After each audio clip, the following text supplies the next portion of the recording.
வாழ்க வளமுடன். ஓம் நமச்சிவாய. அனைத்து தமிழ் உள்ளங்களுக்கும் வணக்கம். நிகழும் ஸ்ரீ மங்களகரமான குரோதி ஆண்டு ஏப்ரல் மாதம் 14ஆம் தேதி ஞாயிற்றுக்கிழமை அன்று சஷ்டி திதியில் திருவாதிரை நட்சத்திரத்தில் அதிகண்டம் நாமயோகத்தில் தைதுளம் கரணத்தினில் மிதுன ராசியில் சித்தயோகம் கூடிய நன்னாளில் இந்த மகத்தான சித்திரை தமிழ் வருட புத்தாண்டு பிறக்கிறது.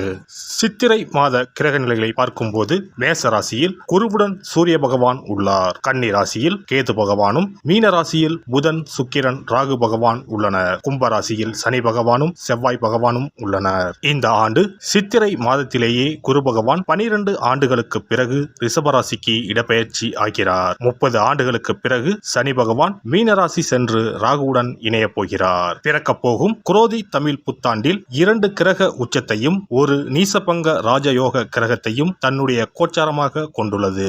சூரியன் குரு இணைவு மிகுந்த நன்மை தரும். ஆனால் ராகு, உச்ச சுக்கிரன், புதன் சேர்க்கை கொஞ்சம் திகிலாக உள்ளது.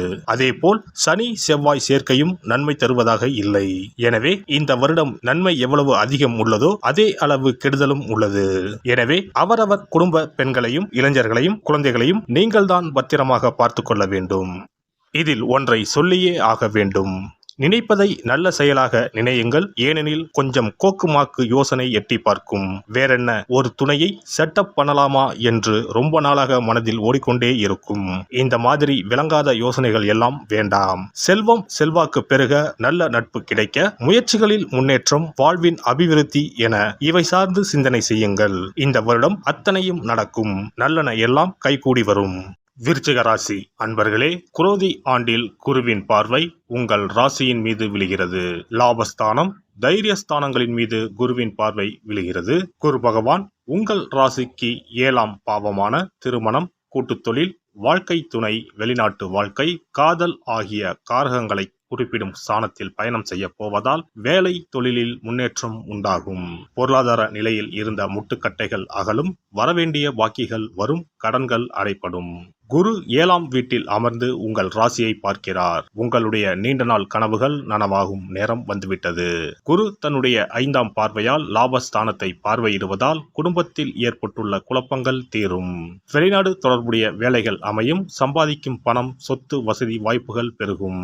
குரு 7ஆம் வீட்டில் அமர்ந்தாலும் உங்களுக்கு கேந்திராதிபதி தோஷத்தை கொடுக்க மாட்டார். சுபகாரியம், திருமணம், கூட்டுத் தொழில் போன்ற நன்மைகளை செய்வார். முயற்சி ஸ்தானத்தை குரு பார்ப்பதால் பொருளாதார நிலையில் முட்டுக்கட்டைகள் அகலும். நீண்ட நாட்களாக வரவேண்டிய பாக்கிகள் வரும். கடன்கள் அடைபடும். வருமானத்தால் சேமிப்பு உயரும். உங்கள் ராசிக்கு 3 மற்றும் 4ஆம் வீட்டிற்கு அதிபதியான சனி பகவான் 4ஆம் வீட்டில் ஆட்சி பெற்று பயணம் செய்வதால் சச மகாயோகம் கைகூடி வரப்போகிறது.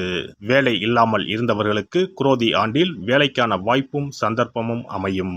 சுகஸ்தானத்தில் பயணம் செய்யும் சனி பகவான் உங்கள் ராசியை 10ஆம் பார்வையாக பார்க்கிறார். 3ஆம் பார்வையாக உங்கள் ராசிக்கு 6ஆம் வீடான ருண ரோக சத்ருஸ்தானத்தை பார்க்கிறார். 7ஆம் பார்வையால் உங்களின் தொழிற்ஸ்தானத்தை பார்வையிடுகிறார். வேலை காரணமாக சிலருக்கு இடமாற்றம் கிடைக்கும். வெளியூர், வெளிநாடு செல்ல வேண்டியிருக்கும். பதவி உயர்வு நீண்ட இழுபறிக்கு பின்னர் கிடைக்கும். வெளிநாடு செல்லும் யோகத்தை சனி பகவான் தரப்போகிறார். இதுவரை இருந்து வந்த தேவையற்ற அலைச்சல்கள் குறைந்து ஒரு இடத்தில் நிலையாக இருக்க வாய்ப்புகள் அமையும்.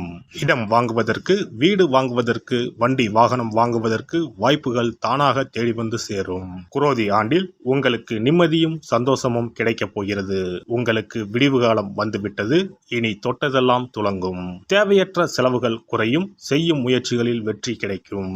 குடும்பத்தில் அமைதி நிலவும். கருத்து வேற்றுமையால் பிரிந்த தம்பதியர்கள் ஒன்று சேர்வார்கள். கேது பகவான் தொழிலில் முன்னேற்றத்தையும் வீடுமனை வாங்கும் யோகத்தையும் கொடுப்பார். தோஷங்கள் நீங்கி சந்தோஷங்கள் அதிகரிக்கப் போகிறது. உங்களின் விருச்சக செவ்வாய் சனியுடன் கூடி நிற்கிறார். உங்களுக்கு இஷ்டமான முருகரை வணங்கவும். சனி செவ்வாய் சேர்க்கைக்கு செவ்வாய்க்கிழமையில் கொள்ளு, சுண்டல், செம்பருத்தி பூ இவற்றுடன் அகல் விளக்கில் சிகப்பு துணியில் 25 மிளகாய் பொட்டலம் கட்டி நெய் அல்லது இலுப்பு எண்ணெய் ஊற்றி சிகப்பு திரையில் தீபம் ஏற்றவும். பள்ளி குழந்தைகளுக்கும் பள்ளி கட்டிட செலவுக்கும் உதவிகள் செய்யலாம். சிறப்பு பரிகாரம். செவ்வாய் தோஷம் நீங்க செய்ய வேண்டிய பரிகாரங்கள் என்னென்ன, வழிபட வேண்டிய தெய்வம் யார் என்பதனை பற்றி காண்போம். நவ கிரகங்களில் சூரியனுக்கு அடுத்தபடியாக செயல் ஆற்றல் உள்ள கிரகம் செவ்வாய். ஆளுமை திறன், ஆற்றல், வீரம், அதிகாரம் செய்தல், வளைந்து கொடுக்காத தன்மை, தர்மம், நீதி, நேர்மை, நியாயம் போன்ற அம்சங்கள் கொண்ட கிரகம் செவ்வாய். செவ்வாய் பலமாக இருந்து நல்ல ஆதிபத்தியம் பெற்று அவரது தசை நடக்குமானால் சகோதர சகோதரிகள் மூலம் பெரும் அனுகூலம் ஏற்படும். பெரிய பதவிகளில் உள்ளவர்கள், தொழில் அதிபர்களின் தொடர்பு கிடைத்து அதன் மூலம் முன்னேற்றம் உண்டாகும். பலமற்ற ஆதிபத்தியம் பெற்று தசை நடக்குமானால் கீழே விழுவதும் அடிபடவும் நேரிடும். வாகன விபத்துக்களை சந்திக்க நேரிடும். இரத்த காயங்கள், வெட்டுக்காயங்கள், இரத்த சம்பந்தமான நோய், சித்தப்பிரமை, தலையில் அடிபடுதல் போன்றவற்றை ஏற்படுத்துவார் செவ்வாய் பகவான்.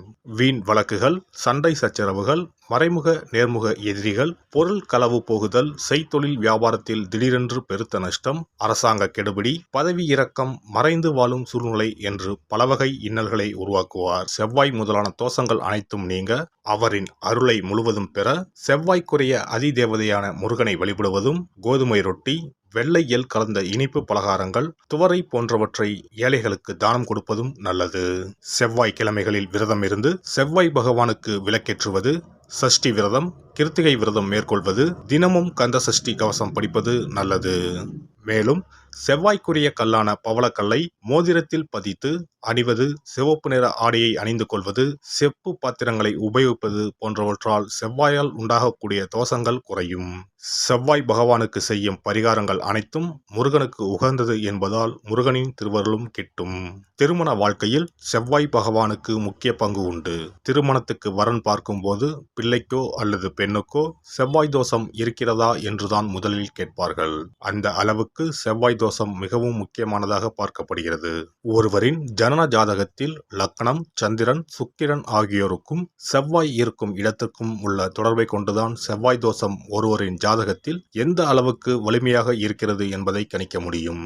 செவ்வாய் தோஷம் இருக்கிறது என்றால் நம்பிக்கையோடு மிக எளிய பரிகாரங்களை செய்வதன் மூலம் தோஷ நிவர்த்தி பெறலாம். செவ்வாய் தோஷம் என்பது திருமண தடையை ஏற்படுத்துவது மட்டுமல்லாமல் மேலும் பல இடையூறுகளையும் ஏற்படுத்தும். எனவே செவ்வாய் பகவானை செவ்வாய் தோறும் செவ்வாய் ஹோரையில் வழிபடுவதும், செவ்வாய்க்குரிய கடவுளான முருகப்பெருமானை 9 நெய் தீபம் ஏற்றி வழிபடுவதும் செவ்வாய் தோஷத்தினால் ஏற்படக்கூடிய அசுப பலன்களின் தாக்கத்தை பெரிதும் குறைக்கும் என்பது ஐதீகம். செவ்வாய் தோஷம் ஒருவருக்கு இருந்து ஒருவருக்கு இல்லை என்றால் திருமணம் செய்யக்கூடாது என்பது சாஸ்திரம். இருவருக்கும் இந்த தோஷம் இருந்தால் திருமணம் செய்து வைக்கலாம் என்று சிலர் சொல்வார்கள். ஆனால் பொதுவாக தோஷம் ஒருவருக்கு இருந்தாலும் சரி அல்லது இருவருக்குமே இருந்தாலும் சரி, தக்க ஜோதிடர்களை ஆலோசித்து முறைப்படி பரிகாரங்கள் செய்வதுதான் சரி.